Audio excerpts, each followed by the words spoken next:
جب کپڑے دھوتے دھوتے ہم آج تک نہیں تھکے جی، ہم توبہ کرتے کرتے کیوں تھک گئے؟ جب اللہ تعالیٰ توبہ معاف کرتے کرتے نہیں تھکے تو ہم توبہ کرتے کرتے کیوں تھک گئے؟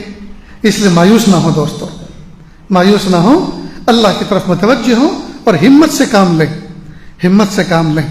اگر ہم نے توبہ کی پھر ہم سے گناہ ہو گئے، پھر ہم نے توبہ کی پھر ہم سے گناہ ہو گئے، پھر ہم نے توبہ کی پھر گناہ ہو گئے، پھر توبہ کی پھر گناہ ہو گئے، اور اسی حال میں ہمارا انتقال ہو گیا، خدا کی قسم انشاءاللہ بخشے ہوئے گنہگاروں میں شمار ہوگا۔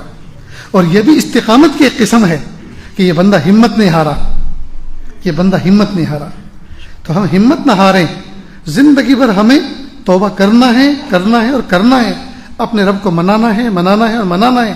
نفس و شیطان کا ایک حملہ یہ بھی ہے کہ زندگی کے تیرے 25 سال گزر گئے، 20 سال گزر گئے، 30 اور 40 سال گزر گئے، اب تک تو نے گناہ نہیں چھوڑے، تو اللہ کا ولی کبھی نہیں بن سکتا، تو گنہگار ہے، اب تھوڑے دن بچے ہیں اس میں بھی انجوائے کر، اب چھوڑ، نیک بننے کی چھوڑ، مولوی بننے کی چھوڑ، بزرگ بننے کی بات چھوڑ جی، اور اب کچھ دن اور مزے کر لے، جو کچھ ہوگا آخرت میں دیکھا جائے گا۔ یہ شیطانی وساوس ہے، یہ شیطانی خیالات ہیں، اور وہ ناکام اور نامراد کرنا چاہتا ہے، مایوس کرنا چاہتا ہے تاکہ جہنم والے اعمال کی طرف چل نکلے۔ اس لیے دوستو ہمیں ہمت نہیں ہارنی۔